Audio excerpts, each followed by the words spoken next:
السلام علیکم ورحمۃ اللہ وبرکاتہ۔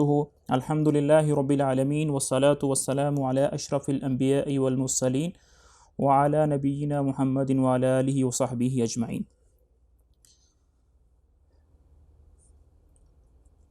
رب یسر ولا تعسر وتمم بالخیر وبک نستعین یا فتاح یا فتاح یا فتاح۔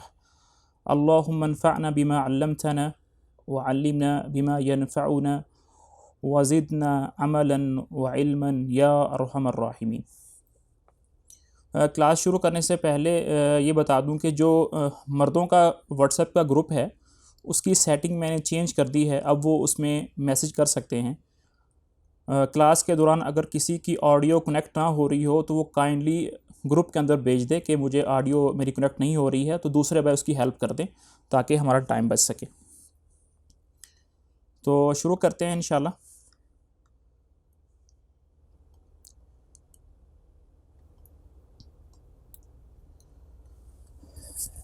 اعوذ باللہ من الشیطان الرجیم، بسم اللہ الرحمن الرحیم،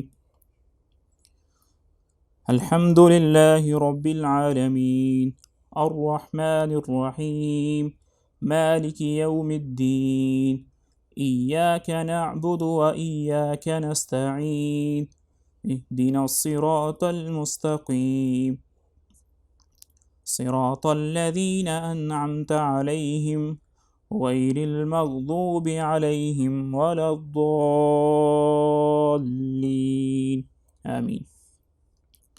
آج انشاءاللہ اللہ تعالیٰ کے فضل و کرم سے ہم سورۃ الفاتحہ کی اس کے ترجمے کو، اس کے معانی کو، اس کی تفسیر کو سمجھیں گے۔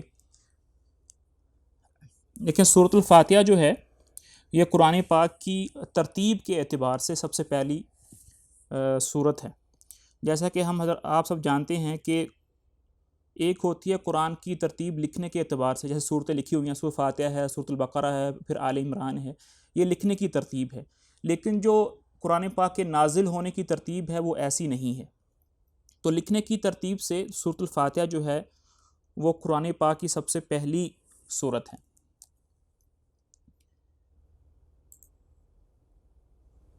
سورۃ الفاتحہ جو ہے وہ مکی ہے۔ شروع سے ہی میں بتاتا چلوں کہ یہ چیزیں ہمیں یاد کرنے کی چاہیے کہ مکی ہے، مدنی ہے، اس سے قرآن پاک کو سمجھنے میں بڑی مدد ملتی ہے۔ قرآن پاک کی کچھ آیات ایسی ہیں جو مکی ہیں اور کچھ آیات ایسی ہیں جو مدنی ہیں۔ یہیں سے میں آپ کو بتا دوں کہ مکی اور مدنی صورتوں کے نام کیسے رکھے گئے ہیں۔ اس کا ایک اصول یہ ہے کہ ہر وہ آیت یا ہر وہ صورت جو ہجرت کے وقت سے پہلے نازل ہوئی ہے وہ مکی ہوگی، چاہے آپ صلی اللہ علیہ وسلم اس وقت مکہ میں نہ بھی ہوں، چاہے طائف میں ہوں، مکہ میں کسی اور جگہ پر ہوں، ہجرت سے پہلے جو آیت نازل ہوئی ہے، صورت نازل ہوئی ہے، اس کو مکی کہتے ہیں۔ اور وہ تمام صورتیں یا آیات جو ہجرت کا سفر کے بعد نازل ہوئی ہیں اس کو مدنی کہتے ہیں، چاہے وہ مدینہ میں نازل ہوئی ہوں، چاہے مدینہ سے باہر نازل ہوئی ہوں۔ مثال کے طور پر قرآن پاک کی ایک آیت ہے، الیوم اکملت لکم دینکم واتممت علیکم نعمتی ورضیت لکم الاسلام دینا۔ یہ جو آیت ہے یہ مدنی آیت ہے، یعنی ہجرت کے بعد اتری ہے، لیکن جس جگہ یہ آیت اتری ہے وہ مکہ میں ہے، حج کا دن ہے، عرفہ کا دن ہے، جمعہ کا دن ہے، اور شام کے وقت یہ آیت اتری ہے۔ تو جگہ کا اعتبار نہیں کریں گے، چاہے وہ مکہ میں اتری ہو، چاہے وہ مدینہ میں اتری ہو، یہ دیکھیں گے کہ ہجرت سے پہلے اتری ہے یا ہجرت سے بعد میں اتری ہے۔ اگر تو ہجرت کے سفر سے پہلے اتری ہیں تو وہ مکی ہیں، اور اگر ہجرت کے سفر کے بعد اتری ہیں تو وہ مدنی آیات ہیں۔ پھر بات کرتے ہیں کہ اس کی جو آیات ہیں وہ 7 ہیں۔ سورۃ الفاتحہ کی جو کل آیات ہیں وہ 7 ہیں۔ پھر قرآن پاک کی بہت ساری صورتیں ایسی ہیں جن کا ایک سے زائد نام ہوتے ہیں، یا اس کا نام سورۃ فاتحہ ہے، لیکن بعض صورتیں ایسی ہوتی ہیں جن کے جو نام ہیں وہ ایک سے زائد ہوتے ہیں۔ سورۃ الفاتحہ کے تقریباً 25 نام ہیں، لیکن میں صرف آپ کے سامنے ان ناموں کا تذکرہ کروں گا، ان کے معنی کا تذکرہ کروں گا جو ابن کثیر رحمہ اللہ نے اپنی تفسیر کے اندر ذکر کیے ہیں یا وہ مشہور ہو چکے ہیں۔ سورہ فاتحہ کا جو ایک نام ہے وہ الکتاب ہے، یعنی کتاب قرآن کو کہتے ہیں، جو ہے وہ ماں کو کہتے ہیں، الکتاب یہ قرآن کی ماں ہے۔ اور یہ جو نام ہے وہ بخاری رحمہ اللہ نے اپنی ایک حدیث کی کتاب صحیح البخاری، اس میں کتاب و تفسیر کے شروع میں اس کا نام ذکر کیا ہے، الکتاب۔ اس سورۃ الفاتحہ کو الکتاب کیوں کہا جاتا ہے؟ چونکہ یہ ماں ہے، مدر ہے، یہ سارے کے سارے قرآن کا خلاصہ ہے، اور قرآن جو ہے وہ سارے کا سارا سورۃ الفاتحہ کی تفسیر ہے اور تفصیل ہے۔ سورۃ الفاتحہ کو فاتحہ اس لیے کہا جاتا ہے، فاتحہ کا عربی میں مطلب ہوتا ہے کھولنے والی، چونکہ قرآن پاک شروع کرتے ہی سورۃ فاتحہ لکھی جاتی ہے، اور نمازوں کے اندر بھی ہم سورۃ الفاتحہ جو ہے وہ اس کی پہلے تلاوت کرتے ہیں، چونکہ شروع میں آتی ہے نمازوں کی، اور قرآن پاک کی جو ابتدا ہے وہ سورۃ الفاتحہ سے ہوتی ہے، اس لیے اس کو سورۃ الفاتحہ بھی کہتے ہیں۔ ایک جو نام اس کا بہت اور مشہور ہے وہ ہے السبع المثانی، السبع المثانی۔ سبع کا مطلب ہوتا ہے 7، چونکہ اس کی 7 آیات ہیں اس لیے اس کو سبع بولا جاتا ہے۔ اور المثانی، مثانی جو ہے وہ عربی کے زبان تثنیہ یا اثنین یا اثنان سے نکلا ہے، جس کو 2 کہتے ہیں، چونکہ نمازوں کے اندر اس کی بار بار تلاوت کی جاتی ہے، ہر رکعت میں اس کو پڑھا جاتا ہے، اس کی تکرار کی جاتی ہے، اس کو دہرایا جاتا ہے، اس لیے اس کو مثانی بولتے ہیں۔ تو سورۃ الفاتحہ کا جو تیسرا نام ہے، جو مشہور نام ہے، وہ السبع المثانی ہے۔ تو اس طرح ہم نے 3 نام پڑھے ہیں، الکتاب اور فاتحہ جو اس کا نام موجود ہے بھی، اور تیسرا جو مشہور نام ہے وہ السبع المثانی ہے۔ ہر صورت کے یا کچھ صورتوں کے قرآن پاک میں فضائل بھی ہوتے ہیں، ان کی اہمیت ہوتی ہے، ان کو پڑھنے کے فضائل ہوتے ہیں۔ تو کچھ فضائل آپ کے سامنے ذکر کر دیتا ہوں۔ پہلی جو فضیلت سورۃ الفاتحہ کی ہے وہ یہ ہے، جو امام احمد بن حنبل رحمہ اللہ نے اپنی حدیث کی مشہور کتاب المسند میں ذکر کی ہے، اور اس کو روایت کیا ہے ابو ہریرہ رضی اللہ تعالی عنہ نے۔ ابو ہریرہ رضی اللہ تعالی عنہ فرماتے ہیں کہ آپ صلی اللہ علیہ وسلم ایک مرتبہ مسجد میں تشریف لائے، تو ابی بن کعب رضی اللہ تعالی عنہ وہ نماز پڑھ رہے تھے مسجد کے اندر۔ آپ صلی اللہ علیہ وسلم نے ان کو آواز دی، یا ابی، اے ابی، کہ میری بات سنو۔ تو فالتفت فلم یجبہ، تو ابی بن کعب رضی اللہ تعالیٰ عنہ وہ اپنی نماز کے اندر مشغول رہے، اور آپ صلی اللہ علیہ وسلم کی طرف التفات نہیں فرمایا، اور پھر جلدی سے اپنی نماز مکمل کر کے مختصر نماز پڑھی۔ نماز پوری کرنے کے بعد آپ صلی اللہ علیہ وسلم کے پاس تشریف لائے اور کہا کہ السلام علیکہ یا رسول اللہ، کہ پھر سلام کیا، تو آپ صلی اللہ علیہ وسلم نے بھی ان کے سلام کا جواب دیا۔ پھر آپ صلی اللہ علیہ وسلم نے فرمایا، ما منعک اذ دعوتک ان تجیبنی، کہ کس چیز نے تم کو منع کیا کہ تم جب میری آواز سنی تم میرے پاس نہیں آ سکے، کس چیز نے میرے پاس آنے سے تم کو منع کیا؟ تو ابی بن کعب کہتے ہیں، یا رسول اللہ کنت فی الصلاۃ، کہ میں نماز کے اندر تھا۔ آپ صلی اللہ علیہ وسلم نے ارشاد فرمایا، افلست تجد فیما اوحی اللہ الیہ، کہ کیا تم نے اللہ تعالیٰ کا وہ قول نہیں پڑھا جس میں اللہ تعالیٰ یہ فرماتے ہیں، استجیبوا للہ وللرسول اذا دعاکم، کہ جب اللہ اور اس کے رسول تمہیں بلائیں تو ان کی بات پر لبیک کہو۔ تو حضرت ابی بن کعب کہتے ہیں، بلا، کہ میں نے ضرور وہ اللہ کا قول سنا ہے یا رسول اللہ، لا اعود، آج کے بعد میں ایسا بالکل نہیں کروں گا۔ پھر آپ صلی اللہ علیہ وسلم نے ارشاد فرمایا، اتحب ان اعلمک سورۃ لم تنزل فی التوراۃ ولا فی الزبور ولا فی الانجیل ولا فی الفرقان مثلھا، کیا تم چاہتے ہو، پسند کرتے ہو کہ تم کو میں ایک ایسی صورت سکھاؤں یا بتلاؤں کہ اس جیسی صورت نہ تورات کے اندر نازل ہوئی ہے، نہ زبور کے اندر نازل ہوئی ہے، اور نہ انجیل کے اندر نازل ہوئی ہے، اور نہ باقی قرآن کے اندر ایسی نازل ہوئی ہے؟ تو ابی بن کعب کہتے ہیں، نعم، بالکل، آپ بتائیے۔ تو آپ صلی اللہ علیہ وسلم نے فرمایا کہ مسجد سے نکلنے سے پہلے میں وہ آپ کو صورت بتا دوں گا۔ تو ابی بن کعب کہتے ہیں کہ آپ صلی اللہ علیہ وسلم نے میرے ہاتھ کو پکڑ لیا اور مجھ سے بات کرنا شروع کر دی، اور بات کرتے کرتے وہ مسجد سے باہر نکلنے لگے۔ تو میں آہستہ ہو گیا کہ کہیں ایسا نہ ہو کہ آپ صلی اللہ علیہ وسلم مسجد سے باہر نکل جائیں اور وہ مجھے بتانا بھول جائیں۔ یہ صحابہ کی حرص تھی کہ وہ ہر خیر کی بات کو بڑے حریص ہو کر لیتے تھے کہ کہیں کوئی خیر کی بات ان سے رہ نہ جائے۔ تو جب مسجد کے دروازے کے پاس پہنچے تو ابی بن کعب نے کہا کہ یا رسول اللہ، آپ نے مجھ سے وعدہ کیا تھا کہ آپ مجھے وہ صورت بتلائیں گے۔ تو آپ صلی اللہ علیہ وسلم نے فرمایا کہ تم جب نماز پڑھتے ہو تو کون سی صورت پڑھتے ہو؟ تو کہا کہ میں ام الکتاب پڑھتا ہوں، یعنی کہ سورۃ الفاتحہ پڑھتا ہوں۔ تو آپ صلی اللہ علیہ وسلم نے فرمایا والذی نفسی بیدہ، کہ قسم ہے اس ذات کی جس کے ہاتھ میں میری جان ہے، کہ سورۃ الفاتحہ جو وہ صورت ہے کہ اس جیسی صورت نہ تورات کے اندر نازل ہوئی ہے، نہ انجیل کے اندر نازل ہوئی ہے، اور نہ ہی یہ قرآن کے اندر نازل ہوئی ہے، اور وہ ہے انہا السبع المثانی، یعنی سبع المثانی کیا؟ سورۃ الفاتحہ ہے۔ تو سورۃ الفاتحہ جو ہے وہ بڑی عظیم الشان صورت ہے، اس کے بہت زیادہ فضائل آئے ہیں قرآن پاک میں۔ اس کے ساتھ ساتھ جو دوسری فضیلت ہے وہ بخاری کے اندر ہے، صحیح البخاری جو کتاب ہے حدیث کی، اس میں انہوں نے نقل کی ہے۔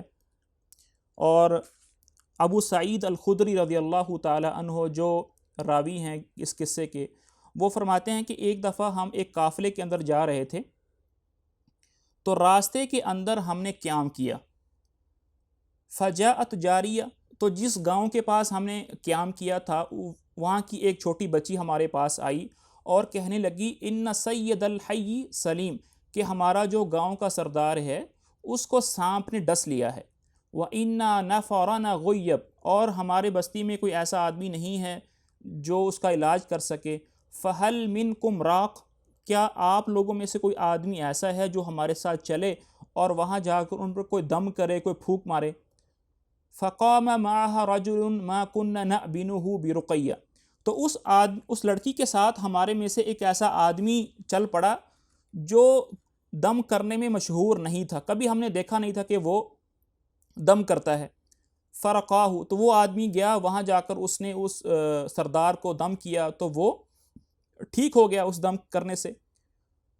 تو بدلے میں اس سردار نے اس کو 30 بکریاں تحفے میں دیں اور کچھ دودھ بھی، سارے قافلے والوں کو دودھ بھی پلایا۔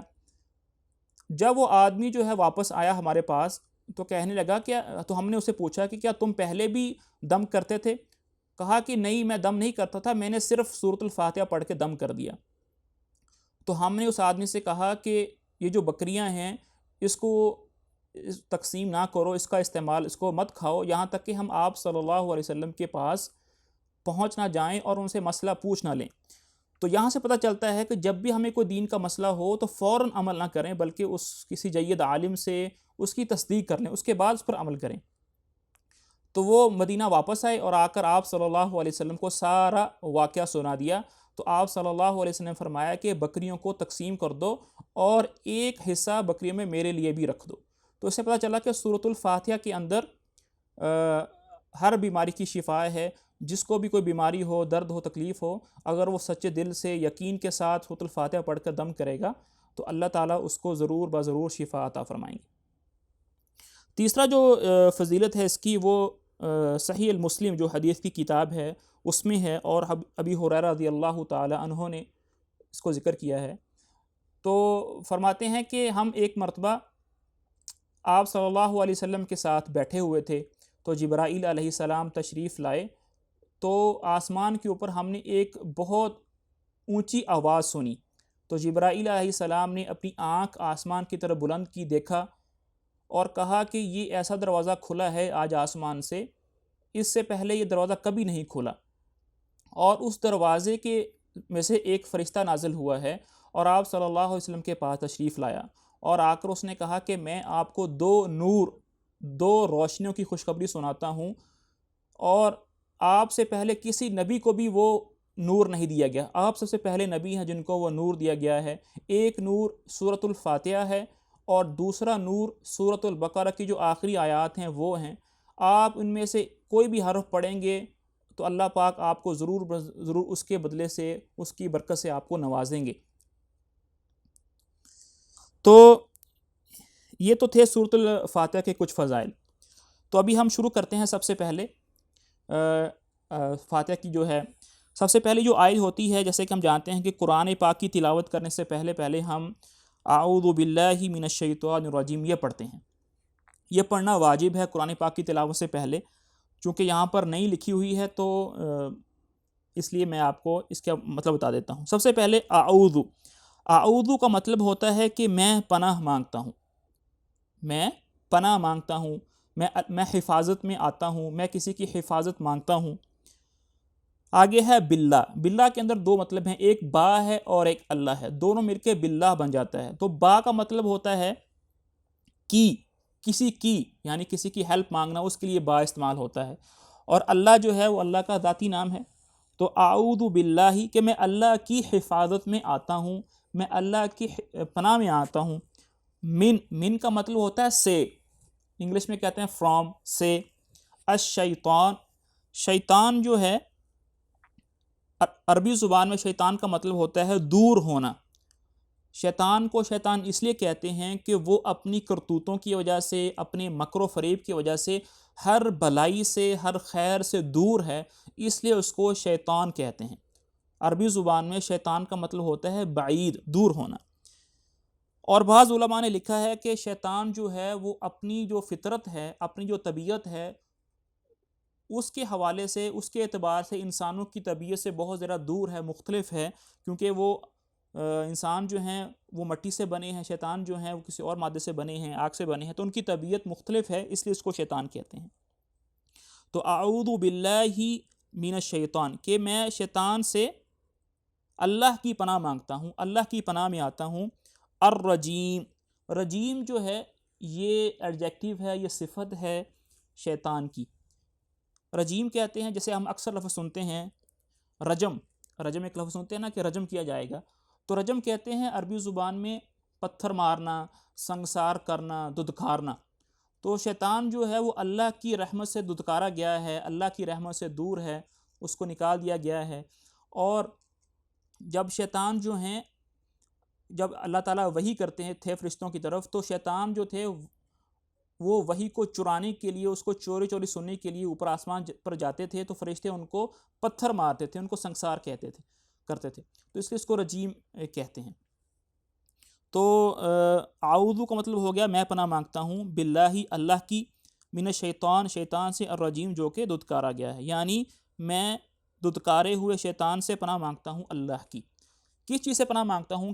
کہ شیطان نہ میرے دین کو نقصان پہنچا سکے اور نہ ہی میرے دنیا کو کوئی نقصان پہنچا سکے. تلاوت کرنے سے پہلے اس کا جو حکم ہے وہ یہ ہے کہ جو تعوذ ہے اس کو استعاذہ بولتے ہیں عربی کے اندر. تو استعاذہ پڑھنا، استعاذہ مانگنا، یہ تلاوت کرنے سے پہلے ایک دفعہ واجب ہے.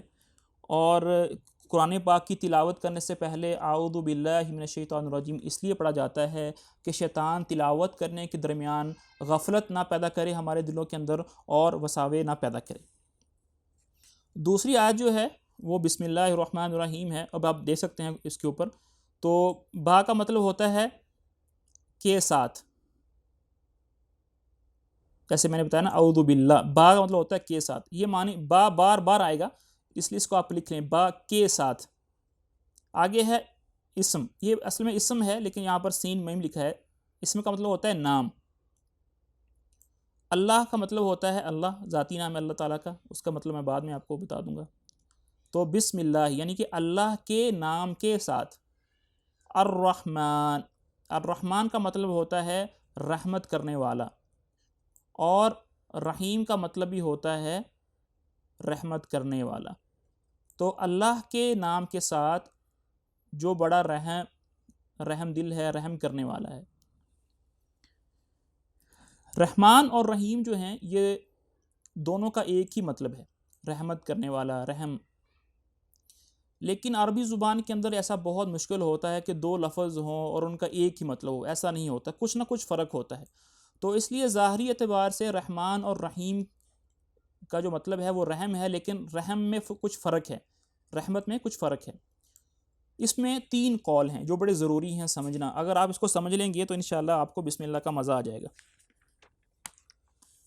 بعض علماء کہتے ہیں کہ رحمان اور رحیم جو ہیں یہ دونوں کا ایک ہی مطلب ہے، اور جن لوگوں نے کچھ عربی پڑھی ہے ان کو تو پتہ ہی ہوگا کہ یہ صیغۃ المبالغہ ہے، یعنی کہ جب ہم کہتے ہیں نا اردو کے اندر کہ یار اس نے بہت زیادہ مبالغہ کر دیا، کہ اس کے اندر وہ صفت کوٹ کوٹ کے بری ہوتی ہے، جیسے ایک ہے بہادر اور ایک ہے بہت زیادہ بہادر، ایک ہوتا ہے رحم کرنے والا، ایک ہوتا ہے بہت زیادہ رحم کرنے والا۔ تو رحمان کا مطلب ہے صیغۃ المبالغہ، اس کے اندر مبالغہ ہے، اس کے اندر وہ صفت جو ہے وہ اعلیٰ درجے کی ہے۔ تو بعض علماء کا کہنا ہے کہ رحمان اور رحیم دونوں کا ایک ہی مطلب ہے، لیکن بعض علماء کا کہنا ہے کہ جو رحمان ہے یہ تمام مخلوقات کے لیے ہے، مسلمانوں کے لیے بھی ہے، کافروں کے لیے بھی ہے، بت پرستوں کے لیے بھی ہے، آتش پرست کے لیے بھی ہے، دہریوں کے لیے بھی ہے، غرض ہر انسان کے لیے یہ عام ہے۔ اب آپ پوچھتے ہوں گے کہ یار اللہ تعالیٰ کافروں پر اور دہریوں پر جو ایتھیسٹ ہوتے ہیں اس پر کیسے رحم کرے گا؟ تو اس پر اللہ تعالیٰ اس طرح رحم کرتے ہیں کہ دیکھیں رزق تو ان کو بھی مل رہا ہے، دنیا کی سانس ان کو بھی آ رہا ہے، روزی روٹی ان کو بھی مل رہی ہے، سورج کی روشنی سے استفادہ کر رہے ہیں، تو اللہ کی نعمتوں سے استفادہ کرنا یہ بھی تو اللہ کی رحمت ہے، اللہ چاہتے ہیں تو وہ استفادہ کرتے ہیں، تو اس لیے ان کو رحمان ہے۔ اور جو رحیم ہے وہ صرف اور صرف مسلمانوں کے لیے ہے، وَكَانَ بِالْمُؤْمِنِينَ رَحِيمًا۔ تو رحمان جو ہے وہ عام ہے، سب کے لیے ہے، اور رحیم جو ہے وہ صرف مسلمانوں کے لیے ہے۔ ہمارے ایک استاد جی ہوتے تھے، وہ فرماتے تھے کہ رحمان، اب مجھے پتہ نہیں کہ اس کی سند کیسی ہے، مجھے ملا بھی نہیں ہے، وہ کہتے تھے کہ رحمان ایسے جیسے باپ کی طرح پیار کرنے والا، اور رحیم ایسے ہے جیسے ماں کی طرح پیار کرنے والا۔ بہرحال یہ جو آخری قول میں نے بتایا ہے ماں باپ کی طرح پیار کرنے والا، یہ کوئی اوتھینٹک نہیں ہے۔ تیسرا قول جو ہے اس کے اندر جو مفتی تقی عثمانی صاحب نے اپنے ترجمے کے اندر بھی لکھا ہے، جو کچھ دیر بعد ہم پڑھیں گے، انہوں نے لکھا ہے کہ رحمان کا مطلب ہے کہ وہ سب پر مہربان ہے، پوری دنیا پر مہربان ہے، اور رحیم کا مطلب ہے کہ بہت زیادہ مہربان ہے، کہ اکیلے پر مہربان ہے اور بہت زیادہ مہربان ہے۔ تو اس کا پھر مطلب یہ ہو جائے گا کہ بسم اللہ ہی کہ اللہ کے نام کے ساتھ، الرحمن جو سب پر مہربان ہے، الرحیم اور بہت مہربان ہے۔ الرحمن کا مطلب ہو جائے گا کہ سب پر مہربان ہے اور نہایت مہربان ہے۔ کوئی بھائی کہہ رہے ہیں کہ آواز صحیح نہیں آ رہی، انٹرنیٹ کا پرابلم ہوگا اگر وائس نہیں آ رہی تو آگے چلتے ہیں۔ آگے ہے الحمدللہ رب العالمین۔ الحمد کا مطلب ہوتا ہے تمام تعریفیں، تمام شکر، تمام مدح، تمام ثنا للہ کے اندر 2 چیزیں ہیں، ایک لام ہے اور ایک اللہ ہے۔ تو لام کا مطلب ہوتا ہے جو آپ پہلی لام نظر آ رہی ہے، اس کی جو زیر ہے لی، اس کا مطلب ہوتا ہے کے لیے، یہ ملکیت کو ظاہر کرنے کے لیے آ رہا ہے، کہ جب کسی کے نام سے پہلے ہم لام اور نیچے زیر لگا دیتے ہیں اس کا مطلب ہوتا ہے یہ اس کی ہے۔ تو الحمدللہ تمام تعریفیں، تمام شکر للہ اللہ کے لیے ہیں۔ یہ جو الحمد ہے، الف لام پہلے آیا ہے، اس کا ترجمہ ہم نے کیا ہے تمام، تو تمام تعریفیں للہ اللہ کے لیے ہیں۔ اور وہ اللہ کون ہے؟ رب ہے۔ رب کسے کہتے ہیں؟ عربی زبان میں رب کے بہت سارے مطلب ہیں۔ انتظام کرنے والا، پالنے والا، نشو و نما کرنے والا، اس کو رب کہتے ہیں۔ اس لیے عربی زبان میں رب جو ہے وہ گھر کے سربراہ کو بھی کہتے ہیں۔ جو لوگ سعودی ہیں ان کے پاس جو اقامے ہوتے ہیں نا، تو ان کے نام پر لکھا ہوتا ہے رب الاسرہ، کہ یہ اپنے گھر والوں کا رب ہے، یعنی کہ ان کا انتظام کرتے ہیں۔ تو رب کا جو لفظ ہے وہ عام انسانوں کے لیے بھی استعمال کر سکتے ہیں، لیکن صرف خالص رب نہیں کہیں گے، رب البیت کہیں گے، یہ کہ گھر کا مالک ہے، رب الاسرہ یہ خاندان کا مالک ہے، یعنی کہ اس کا انتظام کرنے والا ہے۔ تو الحمدللہ رب العالمین کہ اللہ تعالیٰ جو ہیں وہ رب ہیں۔ کس کے رب ہیں؟ العالمین۔ عالمین جو ہے یہ جمع کا لفظ ہے، اس کا جو واحد ہے وہ عالم ہے، اور عالم کا مطلب ہوتا ہے جہاں. تو ہمارے انسانوں کا ایک جہان ہے، پھر جانوروں کا ایک جہان ہے، پرندوں کا ایک جہان ہے، تو ہر چیز کا، ہر جنس کا ایک جہان ہے. تو اللہ تعالیٰ تمام جہانوں کے جو ہیں پروردگار ہیں، اس کا انتظام سنبھالنے والے ہیں، ان کی پرورش کرنے والے ہیں، ان کی نشو و نما کرنے والے ہیں.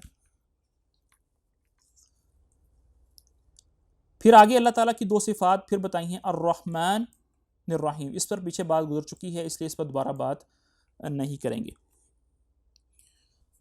آگے آتے ہیں مالک یوم الدین.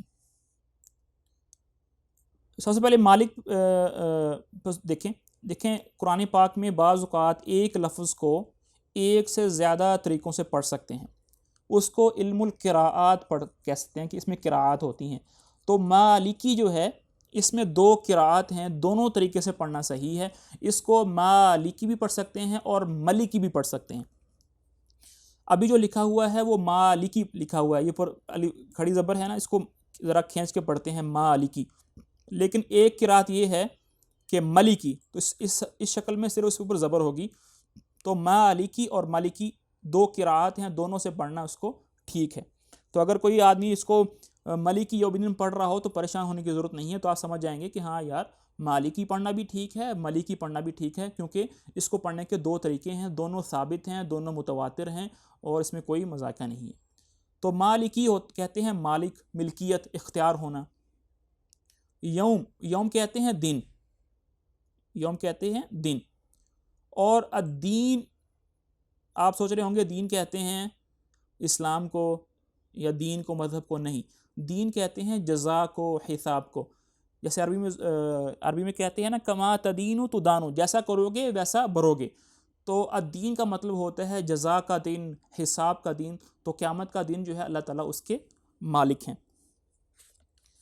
ویسے تو اللہ تعالیٰ جو ہیں پوری کائنات کے مالک ہیں، دنیا کے بھی مالک ہیں، آخرت کے بھی مالک ہیں. تو اللہ تعالیٰ نے یہاں صرف یہ کیوں کہا کہ میں آخرت کا مالک ہوں؟ یہ صرف آخرت کے دن ہی کو کیوں خاص کیا؟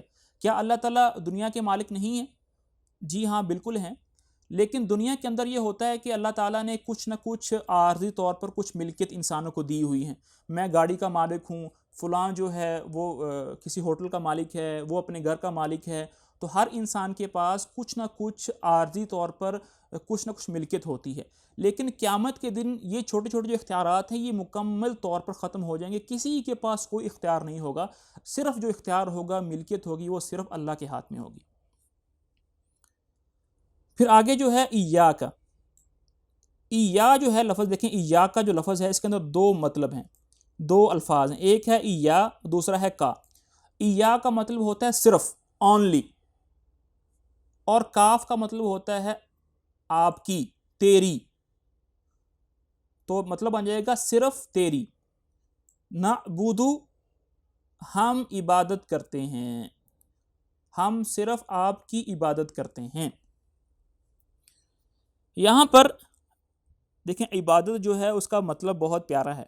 اگر ہمیں عبادت کا مطلب سمجھ میں آ جائے تو عبادت کرنے کے اندر مزہ آئے گا. عربی زبان میں کبھی آپ نے دیکھا ہو سڑک بن رہی ہوتی ہے نا، تو ابھی سڑک بنی نہیں ہوتی ہے، صرف پتھر وغیرہ ڈالا ہوتا ہے. پہلے وہ لوگ بچھاتے ہیں، اس کے بعد پھر وہ پتھر ڈالتے ہیں. جو پرانے زمانوں میں سڑک بنتی تھی، اب تو بنی بنائی بچھاتے ہیں. تو وہ پہلے پتھر ڈالتے تھے. پتھر ڈالنے کے بعد اوپر سے وہ بلڈوزر چلاتے تھے تاکہ جو پتھر ہیں وہ پس جائیں اور بالکل لیول ہو جائیں. بلڈوزر چلانے سے پہلے یہ ہوتا ہے کہ کسی پتھر کا جو سر ہے، منہ ہے، جو نوک ہے اوپر کو اٹھی ہوئی ہے، کسی کو دائیں اٹھی ہوئی ہے، کسی کو بائیں اٹھی ہوئی ہے. تو بلڈوزر چلانے کے بعد وہ جو راستہ ہے وہ بالکل پلین ہو جاتا ہے، اس کی جو نقرے ہوتی ہیں پتھروں کی وہ ٹوٹ جاتی ہیں. اس کو کہتے ہیں الطریق المعبد، عبادت سے نکلا ہے. تو ایسا راستہ جو بالکل بچھا ہوا ہو اس کو طریق المعبد کہتے ہیں. تو وہاں سے ہم نے عبادت کا لفظ لیا ہے. اسی طرح کچھ جانور ایسے ہوتے ہیں، گھوڑے، اونٹ ایسے ہوتے ہیں جو سواری کرنے کے قابل نہیں ہوتے. وہ بڑے شیطان ہوتے ہیں، شریر ہوتے ہیں، اپنا جو کنٹرول ہوتے ہیں کسی گھڑ سوار کسی کو نہیں دیتے. اور وہ جانور، وہ گھوڑا جو بالکل توازو میں ہو، ہر کوئی بیٹھ کر اس پر آسانی سے سواری کر سکے، اس کو کہتے ہیں الخیل المعبد. کہ ایسا جانور جو ہر کسی کو اپنے اوپر برداشت کر لیتا ہے۔ تو وہاں سے عبادت نکلا ہے کہ وہ آدمی جس کے اندر محبت ہو، خوف ہو اور خضوع ہو، یعنی جھکنا ہو، تواضع ہو، وہ آدمی صحیح عبادت کرتا ہے۔ تو اگر ہمارے اندر تین چیزیں آ جائیں گی، ایک تو اللہ کی محبت آ جائے، نمبر ایک محبت آ جائے اللہ کی، دوسری چیز جو ہے اللہ کا خوف آ جائے، اور تیسری چیز یہ ہے کہ ہم اللہ کے سامنے جھکنے والے بن جائیں، اپنے آپ کو چھوٹا سمجھیں، اپنے آپ کو محتاج سمجھیں۔ جب تین صفات، یہ تین کوالٹیز ہمارے اندر جمع ہو جائیں گی تو پھر ہم اللہ تعالیٰ کی صحیح عبادت کرنے والے ہیں۔ میں دوبارہ دہرا دیتا ہوں، یہ ذرا مہم ہے۔ ایک تو محبت آ جائے، خوف آ جائے اور تواضع آ جائے۔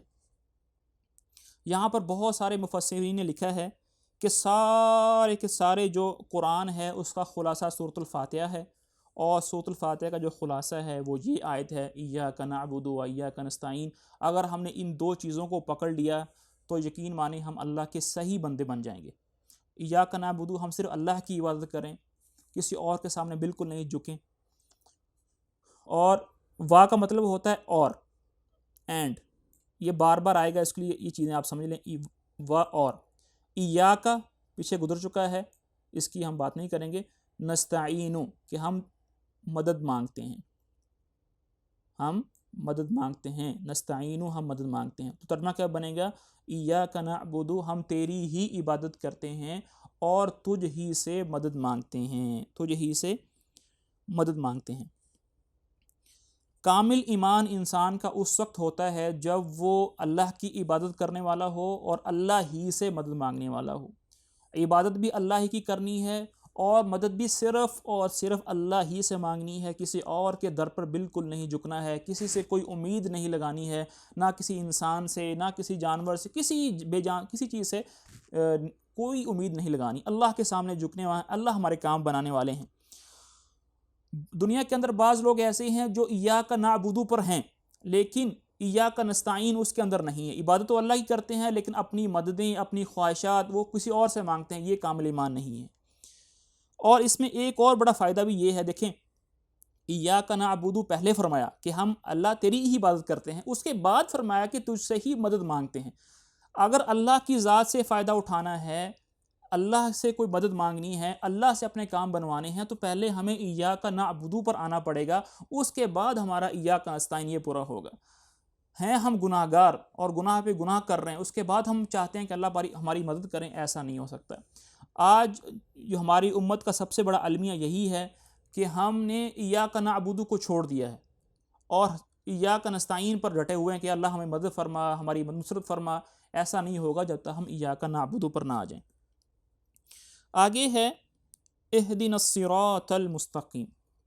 اب یہاں سے دعا شروع ہو گئی ہے۔ پہلے حصے کے اندر ہم نے اللہ کی تعریف بیان کی ہے، اللہ کی مدح ثنائی کی ہے اور اپنی تواضع اللہ کے سامنے رکھی ہے۔ اس کے بعد آخری جو 3 لائنیں ہیں اس کے اندر ہم اللہ سے دعا مانگیں گے۔ تو یہاں سے ہمیں ایک اور ادب مل جاتا ہے کہ جب بھی دعا مانگنی ہو تو سب سے پہلے ہم اللہ کی تعریف بیان کریں، اس کی بڑھائی بیان کریں اور اپنا کم ہونا، اپنا ذلیل ہونا یہ اللہ کے سامنے پیش کریں، اس کے بعد ہم اللہ سے دعا مانگیں۔ تو اہدنا الصراط المستقیم، اس کے اہدنا کو دیکھیں، اس کے اندر 2 لفظ ہیں۔ پہلا لفظ ہے اہدی۔ اہدی کا مطلب ہوتا ہے تو ہدایت دے، اور نا کا مطلب ہوتا ہے ہمیں۔ تو ہم اللہ سے کہہ رہے ہیں کہ اے اللہ آپ ہمیں ہدایت دے، اہدی تو ہدایت دے، نا ہمیں، اے اللہ تو ہمیں ہدایت دے۔ کس چیز کی ہدایت دے؟ الصراط، صراط کہتے ہیں راستے کو۔ کون سا راستہ؟ المستقیم، سیدھا راستہ، ایسا راستہ جس کے اندر کوئی پریشانی نہ ہو، بالکل سیدھا ہو، اس میں کوئی موڑ نہ ہو، کوئی گھاٹیاں یہ نہ ہو، بالکل سیدھا راستہ ہو۔ تو اہدنا الصراط المستقیم، اے اللہ تو ہدایت دے ہمیں، الصراط راستے کی، مستقیم سیدھا، اے اللہ تو ہمیں سیدھے راستے کی ہدایت دے۔ یہاں پر ایک بڑی امپورٹنٹ چیز میں آپ کے سامنے ذکر کروں گا، اگر آپ اس کو پکڑ لیں گے تو قرآن پاک کی بہت ساری آیات آپ کے اوپر واضح ہو جائیں گی۔ ہدایت کا مطلب کیا ہے؟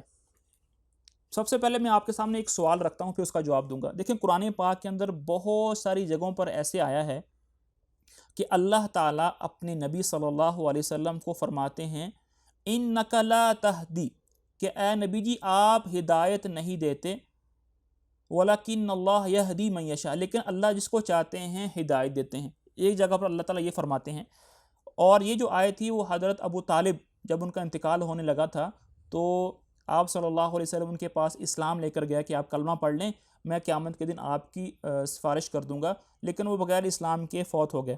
تو اللہ تعالیٰ نے آیات نازل فرمائی کہ اے نبی جی آپ جس کو چاہیں آپ ہدایت نہیں دے سکتے، لیکن اللہ جس کو چاہتا ہے وہ ہدایت دیتا ہے۔ دوسری جگہ پر، ایک اور جگہ پر اللہ تعالیٰ فرماتے ہیں کہ اے نبی جی آپ سیدھے راستے کی طرف ہدایت دیتے ہیں۔ پہلی آیت میں فرمایا اللہ تعالیٰ نے کہ اے نبی جی آپ ہدایت نہیں دیتے لیکن اللہ ہدایت دیتے ہیں، اور دوسری جگہ اللہ تعالیٰ نے یہ فرمایا کہ اے نبی جی آپ سیدھے راستے کی طرف ہدایت دیتے ہیں۔ تو بھائیو مطلب سمجھ لیں کہ ہدایت کے دو مطلب ہیں۔ ایک ہدایت ہوتا ہے کہ صرف بیان کر دینا، رہنمائی کر دینا۔ مثلا کسی آدمی نے مجھ سے پوچھا کہ بھائی مسجد کا راستہ کس طرف ہے، تو میں نے اسے کہا کہ بھائی یہاں سے سیدھا جائیں، وہاں سے جا کے دائیں مڑ جائیں اور بائیں مڑ جائیں، تو وہ آدمی خود ہی چلا گیا۔ اس کو کہتے ہیں دلالت کرنا، رہنمائی کرنا۔ آپ صلی اللہ علیہ وسلم اس طرح کی ہدایت دیتے ہیں۔ آپ صلی اللہ علیہ وسلم آئے ہیں، معجزات لے کر آئے ہیں، کتاب لے کر آئے ہیں، رہنمائی کرنے کے لیے آئے ہیں، اسلام کو پیش کیا۔ جو قبول کر لے گا وہ ہدایت پا جائے گا، اور جو قبول نہیں کرے گا وہ ہدایت نہیں پائے گا۔ تو یہ ہدایت کا پہلا مطلب۔ دوسرا ہدایت کا مطلب یہ ہوتا ہے کہ کوئی آدمی مجھ سے پوچھے کہ بھائی مسجد کدھر ہے، تو میں کیا کروں کہ اس کا ہاتھ پکڑ کر خود اس کو دائیں بائیں سے ہوتا ہوا مسجد کے اندر چھوڑ کے پہنچا کے آ جاؤں۔ یہ کام جو ہے وہ صرف اللہ کا ہے، کہ اللہ تعالیٰ توفیق دیتے ہیں، اس کو کہتے ہیں توفیق دینا۔ تو ہدایت کے دو مطلب ہو گئے۔ پہلا مطلب ہوتا ہے رہنمائی دینا، کہ آپ نے کسی کی رہنمائی کر دی، باقی اس کا کام ہے وہ کرے یا نہ کرے۔ تو اسی آیت میں یہ مطلب ہوگا کہ اے نبی جی آپ ہدایت دیتے ہیں، یعنی کہ آپ رہنمائی کرتے ہیں۔ اور جب اللہ کے ساتھ ہدایت کا مطلب آتا ہے نا کہ اللہ تعالیٰ فرماتے ہیں کہ میں نے ہدایت دی، تو اس کا مطلب ہوتا ہے میں نے توفیق دے دی اس کام کرنے کی، وہ بندہ کام کر لے گا۔ امید ہے کہ یہ مطلب آپ کو سمجھ میں آ گیا ہوگا۔ الصراط المستقیم سے سیدھا راستے سے کیا مراد ہے؟ سیدھا راستہ جو ہے اس میں بہت سارے اقوال ہیں، بہت سارے قول ہیں، باتیں ہیں، سب کا جو خلاصہ ہے وہ ایک ہی ہے، وہ ہے اللہ اور اس کے رسول کی اتباع کرنا۔ بعض نے کہا ہے کہ الصراط المستقیم وہ اسلام ہے، بعض نے کہا وہ قرآن ہے، بعض نے کہا کہ وہ سچی بات ہے، بعض نے کہا کہ وہ راستہ ہے، وہ طریقہ ہے جس پر آپ صلی اللہ علیہ وسلم امت کو چھوڑ کر گئے ہیں۔ تو بہت سارے اقوال ہیں، سب کا مطلب اینڈ پہ جا کر ایک ہی نکلتا ہے، وہ ہے اللہ اور اس کے رسول کی اتباع کرنا۔ تو ہم نے ایک راستے کو اللہ سے مانگا ہے، سیدھے راستے کو، اور دو راستوں سے ہم نے اللہ کی پناہ مانگی ہے کہ اے اللہ یہ راستہ ہمیں عطا کر، اور جو آگے آنے والے دو راستے ہیں اے اللہ اس سے ہماری حفاظت کر، اس پر ہمیں نہ چلانا۔ پھر آگے جو ایک صفت ہے صراط الذین انعمت علیہم، صراط مستقیم کون سا ہے؟ وہ راستہ ہے جس پر اللہ تعالیٰ نے، جن لوگوں پر اللہ نے انعام کیا ہے۔ اب وہ کون سے آدمی ہیں جن پر اللہ تعالیٰ نے اپنا انعام کیا ہے؟ تو وہ سورۃ النساء کے اندر اللہ تعالیٰ نے فرمایا، اللہ تعالیٰ فرماتے ہیں وَمَن يُطِعِ اللَّهَ وَرَسُولَهُ، کہ جو اللہ کی اور اس کے رسول کی اتباع کرے گا، فَأُولَئِكَ مَعَ الَّذِينَ، تو وہ آدمی ان لوگوں کے ساتھ ہوگا انعم اللہ علیہم، جن پر اللہ نے انعام کیا ہے۔ وہ لوگ کون سے ہیں؟ النبیین، وہ انبیاء ہیں، والصدیقین، وہ صدیقین ہیں، وہ شہداء ہیں، والصالحین، اور سچے لوگ ہیں۔ تو یہ جو چار لوگ ہیں جن پر اللہ تعالیٰ نے انعام کیے ہیں، انبیاء، صدیقین، شہداء اور نیک لوگ۔ وَحَسُنَ أُولَئِكَ رَفِيقًا، اور ان چار لوگوں کا دوست ہونا، ان کا ساتھ ہونا کتنا ہی پیارا ساتھ ہے۔ تو جو ہم دعا مانگتے ہیں کہ اے اللہ ہمیں ان لوگوں کے راستے پر چلا جن پر تو نے اپنا انعام کیا ہے، یعنی ہمیں انبیاء کے راستے پر چلا، ہمیں صدیقین کے راستوں پر چلا، ہمیں شہداء کے راستوں پر چلا، اور ہمیں صالحین کے راستوں پر چلا۔ نیچے جو دو راستے ہیں غیر المغضوب علیہم، غیر المغضوب علیہم، یہ پہلا وہ راستہ ہے جس سے ہم نے پناہ مانگی ہے۔ وہ لوگ ہیں جن پر اللہ ناراض ہوئے ہیں، غیر المغضوب علیہم، اے اللہ ان لوگوں کے راستے پر نہ چلا جس پر تو ناراض ہوا ہے۔ غیر المغضوب علیہم سے مراد یہود ہیں، یہ بات آپ لوگوں نے اچھی طرح سے اس کو لکھ لینا ہے کہ وہ لوگ جن پر اللہ کا غضب نازل ہوا تھا وہ یہود ہیں۔ اب یہود پر اللہ تعالیٰ کا غضب کیوں نازل ہوا تھا؟ وہ اس لیے نازل ہوا تھا کہ یہود کے اندر ایک خصلت ایسی تھی جو اللہ کو بڑی ہی ناپسند تھی، وہ تھی کہ اپنے علم کے اوپر عمل نہیں کرتے تھے۔ ان کے پاس علم تھا پرانی کتابوں کا، وہ بڑے علماء تھے اپنی کتابوں کے، لیکن علم ہونے کے ساتھ ساتھ وہ اپنے علم پر عمل نہیں کرتے تھے۔ تو اللہ تعالیٰ کا ان پر غصہ نازل ہوا، اور اللہ تعالیٰ کا غصہ نازل ہوگا ہر اس آدمی پر جو یہود والی خصلت کو اختیار کرے گا کہ علم تو ہوگا لیکن اس پر عمل نہیں کرے گا۔ اب پتہ ہے کہ بھی نماز فرض ہے، نماز نہیں پڑھنے جا رہے، پتہ ہے کہ جھوٹ بولنا بری بات ہے تو جھوٹ بولے جا رہے ہیں، ملاوٹ کرنا بری بات ہے، ملاوٹ کری جا رہے ہیں۔ تو ہمیں پتہ تو سب کچھ ہے لیکن اس کے باوجود ہم اس پر عمل نہیں کرتے، تو ایسے لوگوں پر اللہ کا غضب نازل ہوتا ہے۔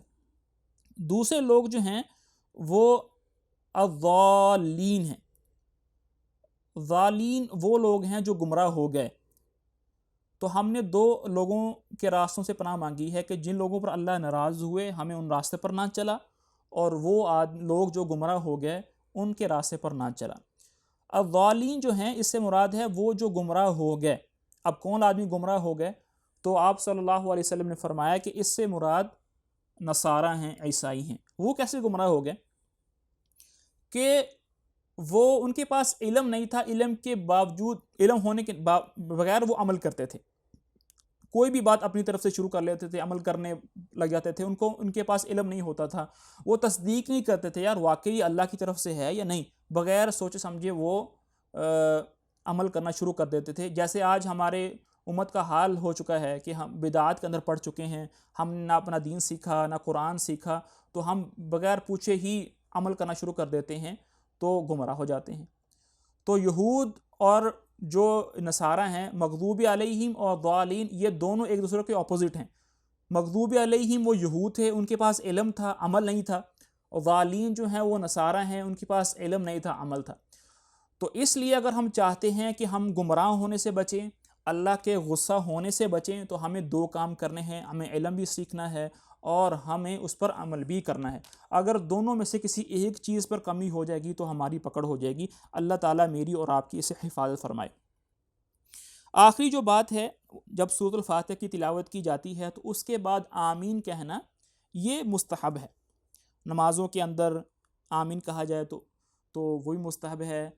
آپ تلاوت کر رہے ہوں خود، اس کے بعد آمین کہنا یہ مستحب ہے، اور احادیث میں اس کی بڑی فضیلت آئی ہے، کیونکہ حدیث میں آتا ہے کہ آپ صلی اللہ علیہ وسلم نے ارشاد فرمایا کہ جب آپ سورۃ الفاتحہ کی تلاوت کرتے ہیں اور تلاوت کرنے کے بعد آمین کہتے ہیں تو فرشتے بھی آپ کی اس تلاوت پر آمین کہتے ہیں، اور اگر آپ کی اور فرشتوں کی جو آمین ہے وہ ایک ہی وقت میں ادا ہو، یعنی کہ آپ کی آمین اور فرشتوں کی آمین مل جائے، تو آپ کے پچھلے سارے گناہوں کو اللہ تعالیٰ معاف فرما دیتے ہیں۔ اس لیے جب بھی سورۃ الفاتحہ کی تلاوت کریں اس کے بعد آمین کہنا یہ مستحب ہے۔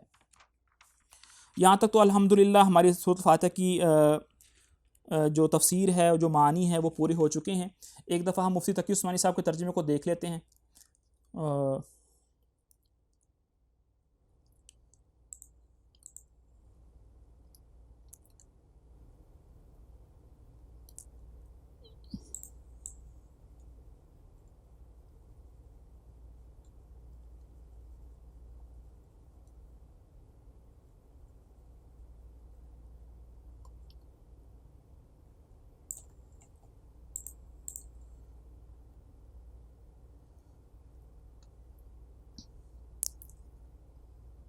یہ اسکرین پہ شیئر بھی ہو رہا ہوگا، اور میں سورۃ الفاتحہ کا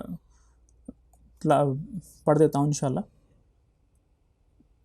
بہت ہی زبردست ترجمہ لکھا ہے ماشاءاللہ، اللہ پاک جزائے خیر دے۔